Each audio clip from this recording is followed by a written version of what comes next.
What are the ramifications for the American people of President Trump's ongoing battle against the Federal Reserve?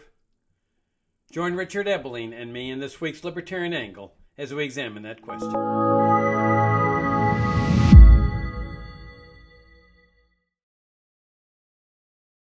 Hi, I'm Jacob Hornberger, president of the Future of Freedom Foundation, and welcome to this week's episode of the Libertarian Angle, the show that brings you all the principled case for the libertarian philosophy.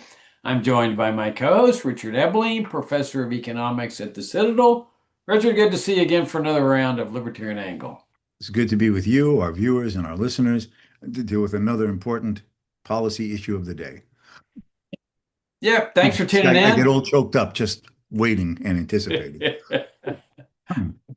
Thank you all for tuning in. Thanks for your great support of FFF. Richard, we need to continue on with our discussion of monetary policy. It's obviously still in the news. It's going to be in the news for the indefinite future with the Federal Reserve battle going on, with monetary policy, the speculation that interest rates are going to be lowered in September, the dollar falling in value against foreign currencies.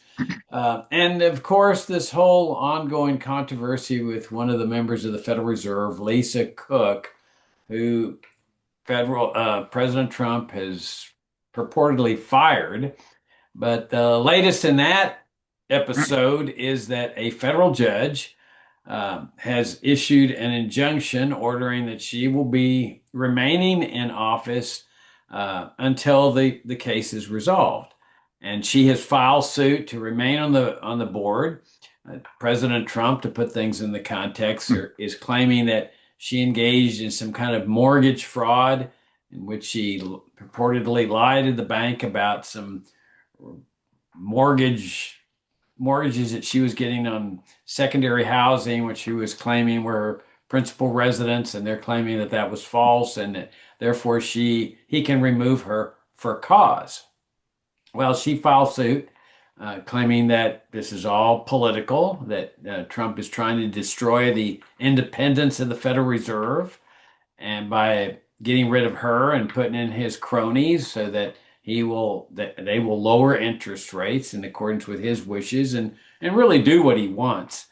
And a federal judge said, well, it seems to me it's probable she's going to prevail in this lawsuit. I'm going to issue this injunction. And of course, the Trump administration is going to take that on appeal. And so we'll have to see what happens.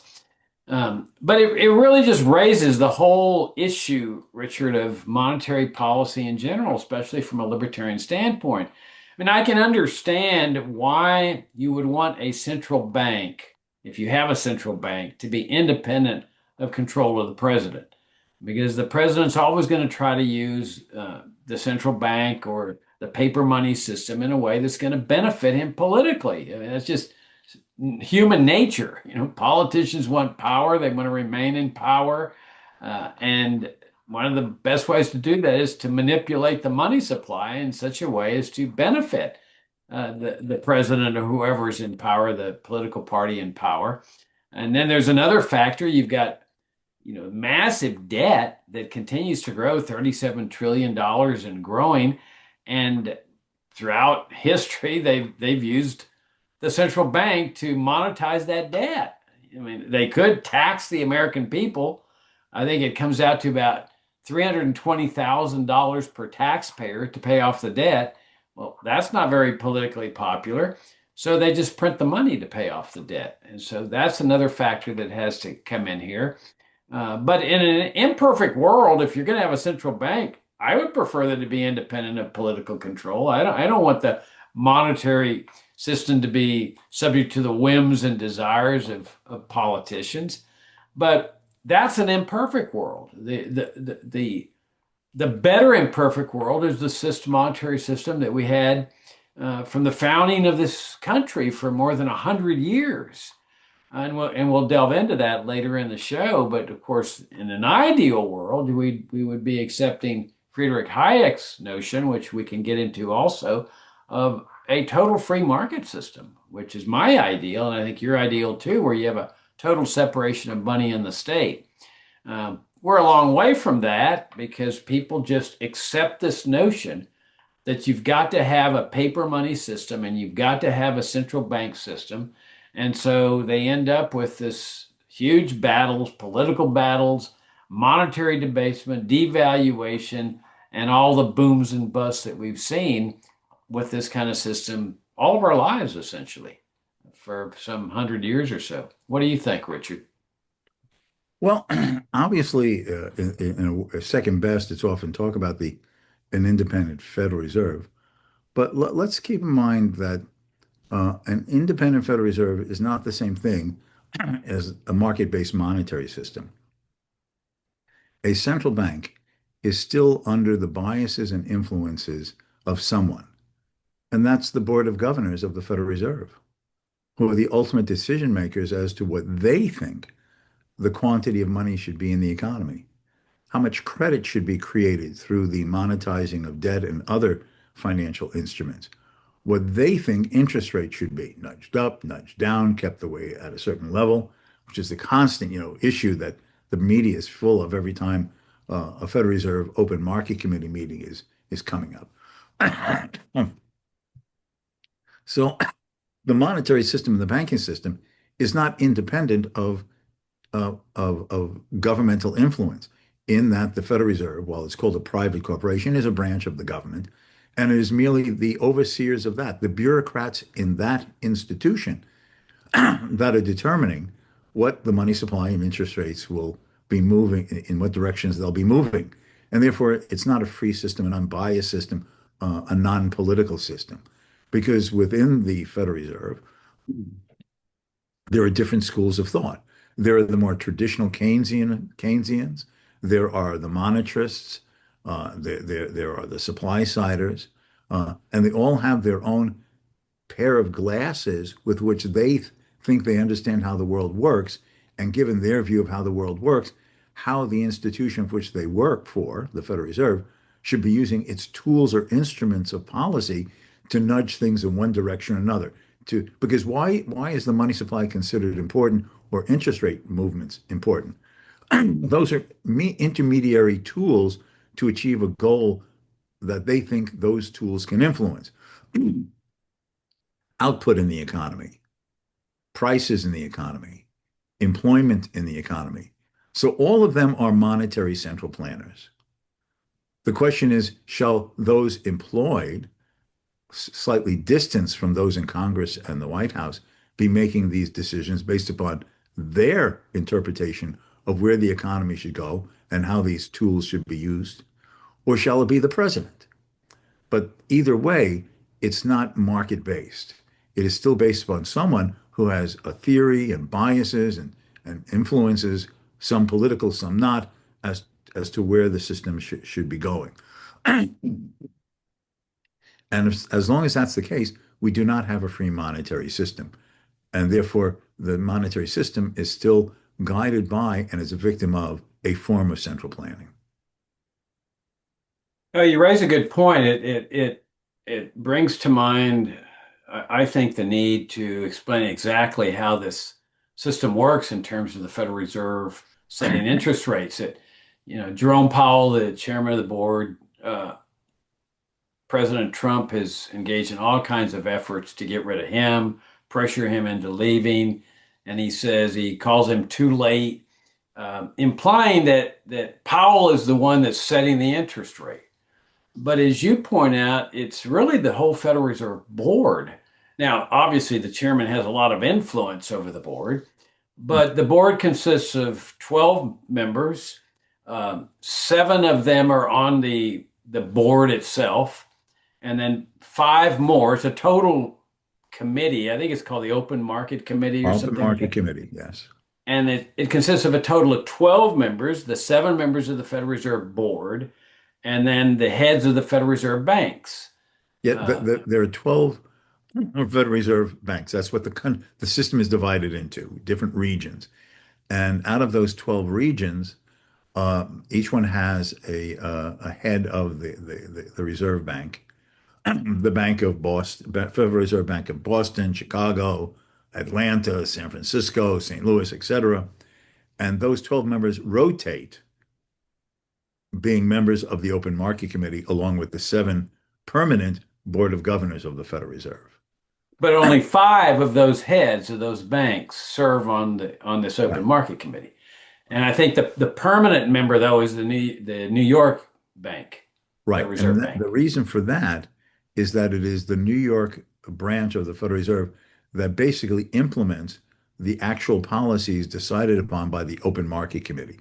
In other words, if the government wants to buy government bonds, for instance, uh, and and and if and the Federal Reserve will then go to the into the bond market. They have agents that they work for, certain bond dealers, and they will buy bonds and they create money as the means of paying for it. Or if they want to sell bonds out of the Fed's portfolio, they sell them through these brokerage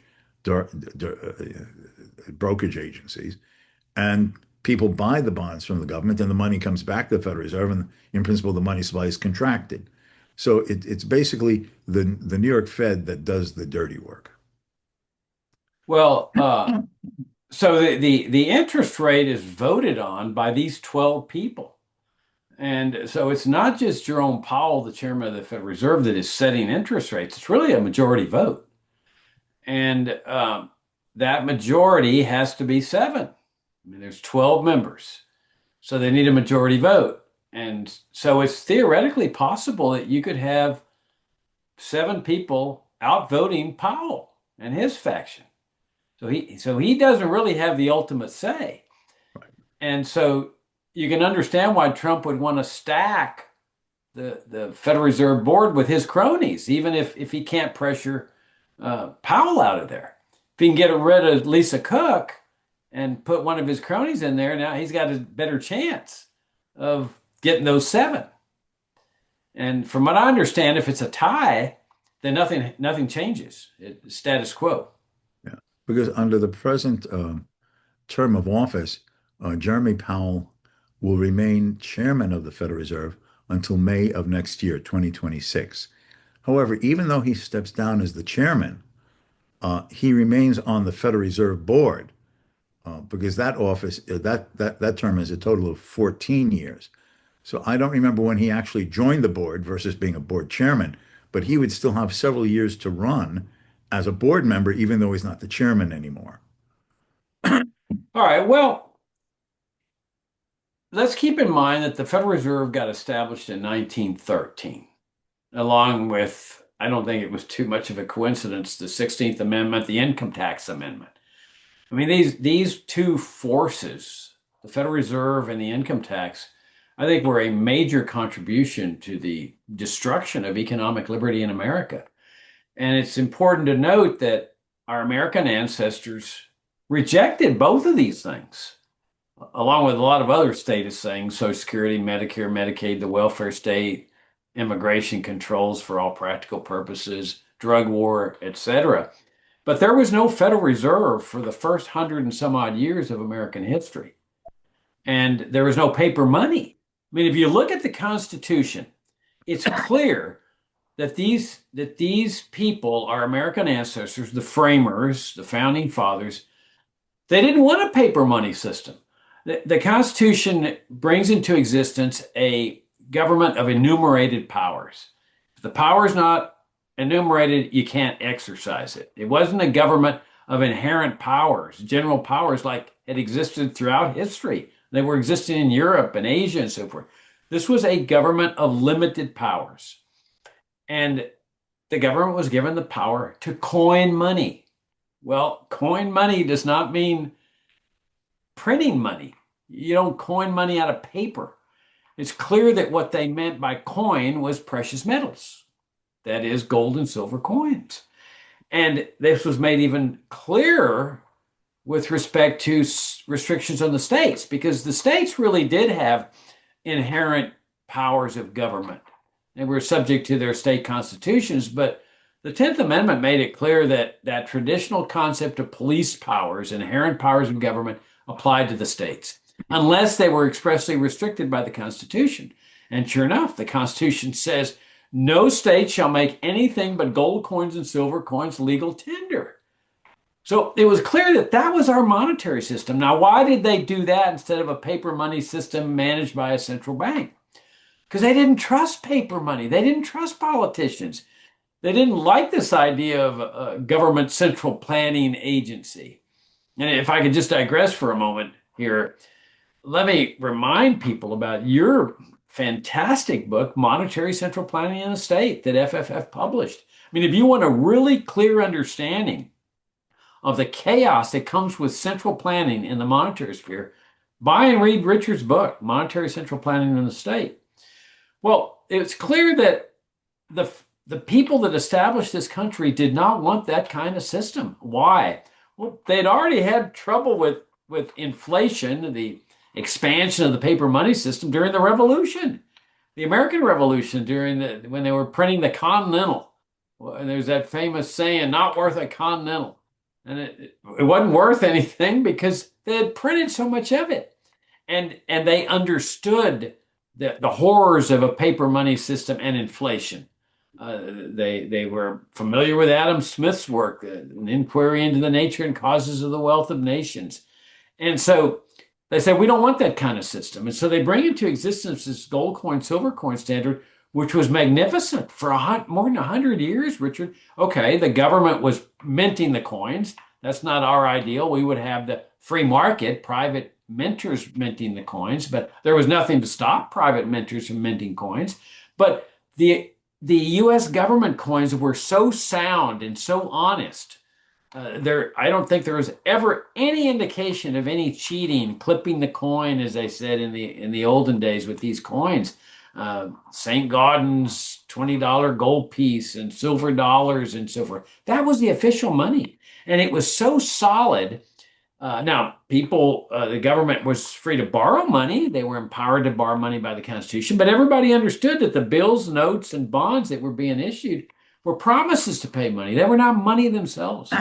And corporations were issuing 100-year bonds, and people were investing in these 100-year bonds because they didn't fear inflation over the 100 years. They knew their investments were sound. Imagine buying a bond for 100, not payable for 100 years.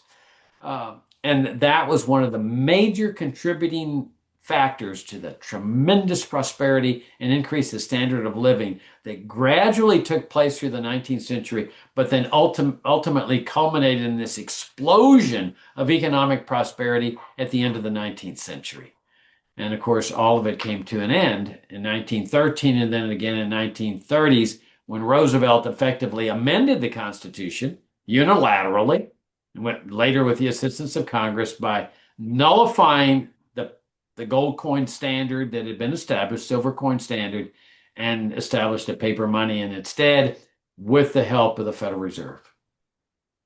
You see, part of the difficulty with getting traction anymore with the idea of, well, what does the original Constitution say about what is money and what is not, is because we have politically evolved to the point that virtually the vast majority of those in the Congress, certainly Democrats, but unfortunately far too many Republicans as well, don't view that the Constitution is valid. They believe it's a dead letter de facto. Many of our viewers and listeners are familiar with former U.S. Congressman Ron Paul. And I knew Ron Paul in Texas years and years ago when I was working there, teaching there myself. And I once asked Ron Paul, when you first entered the Congress, your first term, what surprised, excuse me, what surprised you the most in being in Washington?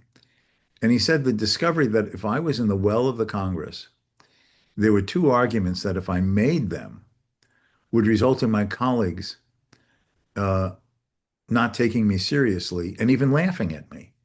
And what were those two arguments? It's unconstitutional and it's immoral. Those two arguments had no weight. What do you mean it's unconstitutional? I mean, we've seen these issues raised in Congress in more recent times, and Nancy Pelosi once laughed at it right on camera. What does that got to do with anything? See, they believe that they are laws and powers unto themselves.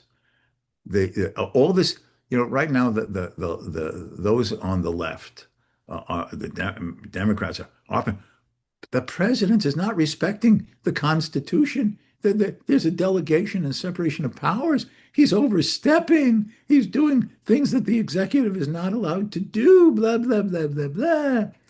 You know what? When have they ever made those arguments and those objections when it's been a Democrat in the White House? As you were saying, from the time of Franklin Roosevelt, certainly even beginning before that with Woodrow Wilson, but certainly Franklin Roosevelt, when the idea was that the Constitution was something to just be bent and stepped on for the government, and either with or without Congress, to just the man in the White House, the Oval Office, doing what he wants through delegated or implicit executive powers and executive orders. I mean, these executive orders that Trump seems to sign almost every day, and there was a storm of them for the first few months when he took office. I mean, many of them are things that require congressional approval of. This is the very issue that's going through Congress now about his tariffs. Does he have the authority under this Emergency Act from the 1970s to just arbitrarily, at his whim and his discretion, impose import taxes on any and all countries around the world at any level he desires? And why does he presume that? I'm the president. I've been elected. I speak for the people. I should have the authority to do anything I want. Now the Democrats are all up in arms about this. They sound like strict constructionists in the Constitution. They're not, any more than the Republicans have been in practice. And this is the problem with the monetary system, is that there's been an erosion, not only of the institution of gold-backed currencies, but an understanding and a belief that they should be there in two ways: the logic and the freedom of the economic system, and what is allowed and not allowed under the Constitution. We've seen such an erosion of both the institutions and the understanding of the American traditional political system that this is where we are today. Hmm. No, you're absolutely right. I mean, you can see it on the declaration of war requirement. I mean, it is unequivocal. Everybody agrees that the president cannot legally wage war under our system of government without a congressional declaration of war. Nobody denies that. And yet, the president does that. It's not enforced. And certainly the courts are not going to enforce it. In fact, the court, as long as the national security establishment is involved in any matter, it's clear that the Supreme Court's never going to buck the national security establishment. It's just not going to happen.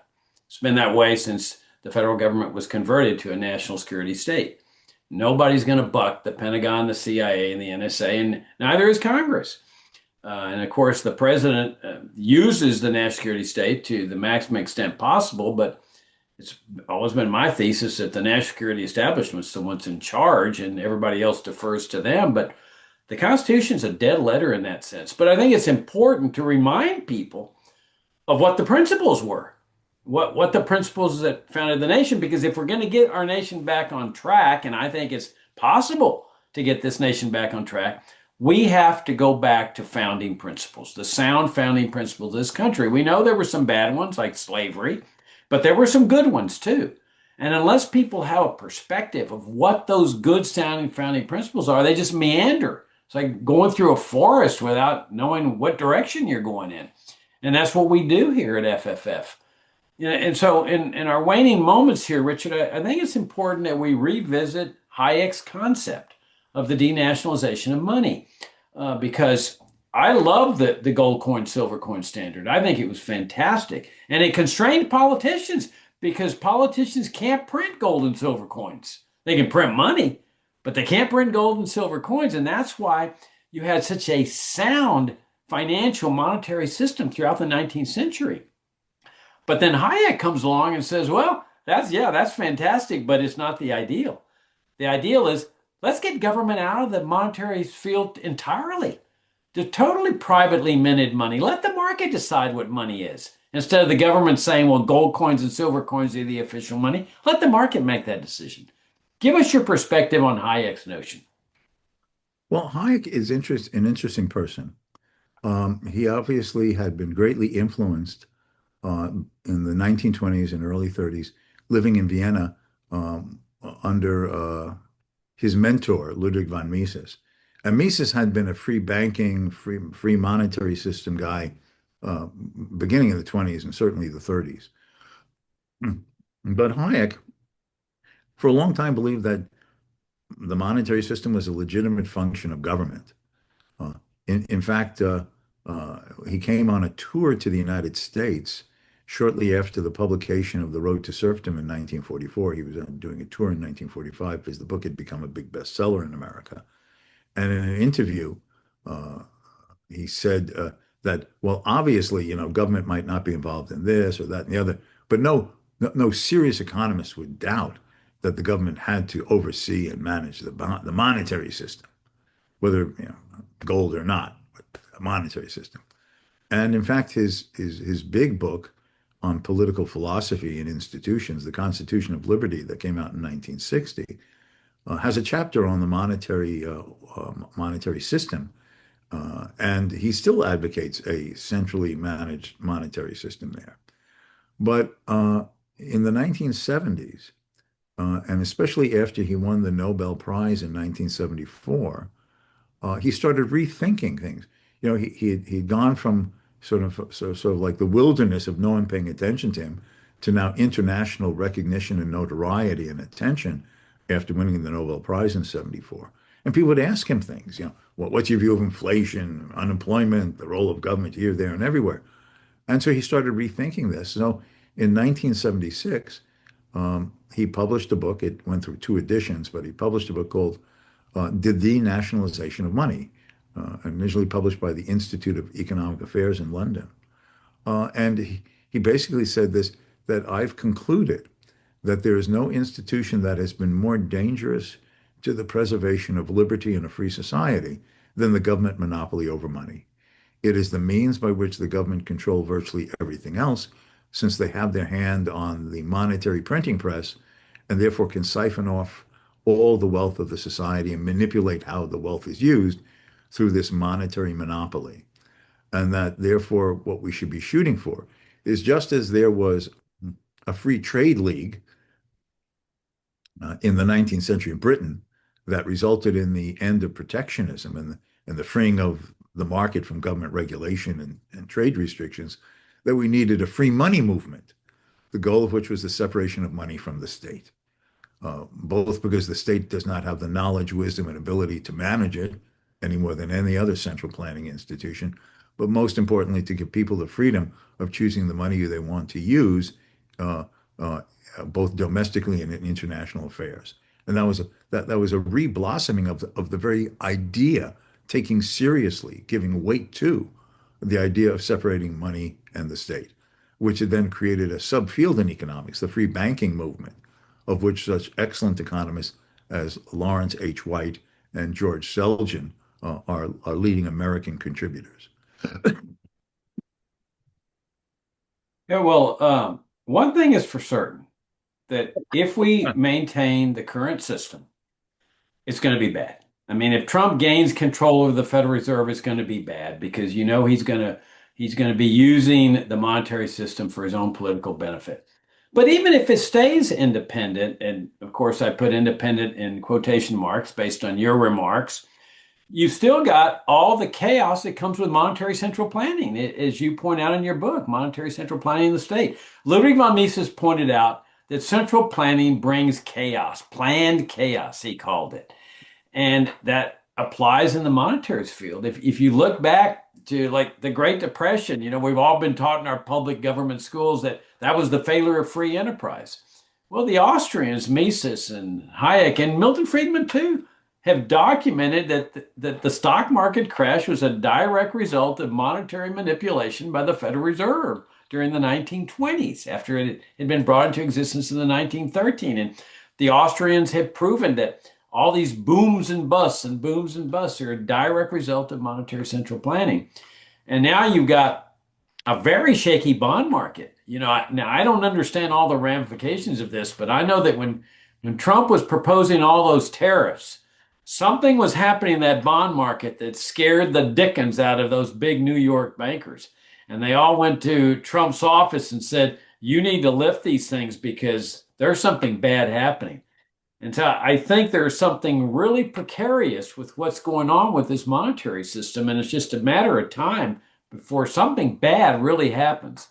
And therefore, it's incumbent on the American people to do some real soul searching here. So, what do you want out of your life? What do you want out of government? What should be the role of government in a free society? That's what everybody in this country should be debating. What should be the role of government in a free society?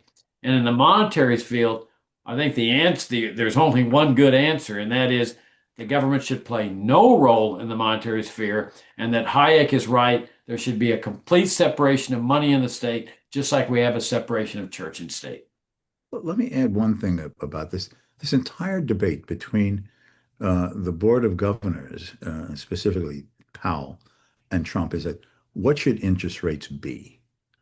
Now, Trump wants interest rates back to that 1% level uh, that was prevailing during the COVID period, because he wants to lower the cost of government borrowing, make borrowing cheap to, try to stimulate the housing market and the manufacturing that he wants to bring back to America that he thinks we've lost. On the other hand, you have Powell and the board governors. No, interest rates shouldn't be 1 or 2%. No, they have to be set at X percent. This is to keep the economy on an even keel. Interest rates are prices. They're like any other price. They should be set by the market forces of supply and demand. We expect the market to determine what's going to be the price of shoes, what's going to be the price of hats, bananas, and so on. Interest rates are supposed to bring two groups of people into balanced coordination with each other. Savers, who are putting aside a portion of the income they've earned and are willing to lend it to those who want to borrow it to undertake various investment projects for which their own resources are not sufficient to bring to fruition. Interest rates are supposed to bring supply and demand into balance between savings and investment. It is not a tool to be manipulated any more than saying, well, we need to manipulate up or down the price of shoes. We need to manipulate up or down the price of hats. If you do so, you result in artificial either shortages, you're keeping the price artificially too low, or surpluses, you're keeping it artificially too high. This is what the Federal Reserve is doing. It tries to influence the direction and the range in which interest rates are held by manipulating the amount of money and credit in the banking system, and therefore determines the cost of borrowing by willing and interested borrowers. But this price is different than the market price. And so how much investment should be going on, of what types, what time durations, what time structures of production, excuse me, and how does this relate to the amount of real savings in the economy? That is, the resources set aside for less immediate consumption uses. We don't know. We don't know because prices are not allowed to function in the market manner that we expect all other prices to function because they're manipulated by the Fed. And so whether it's 4.5% that Jay Powell thinks they should be, or whether it's 2% or 1% that Donald Trump thinks they should be, they are government managed prices and therefore artificially set and therefore distorting in their very nature. And that's what sets in motion the booms and busts of the business cycle. All right. On that excellent insight, we will wrap things up. Thank you, Richard, for the great analysis. And thank you all again for tuning in to FFF. Thank you for your great support of our work. We couldn't do it without those of you that help us out. And for that, we're very, very grateful and we're very honored. Richard, as always, I enjoyed the conversation and I look forward to talking to you next week. It's been great to be, and I hope for all of our listeners' sakes, I won't be coughing as much next time.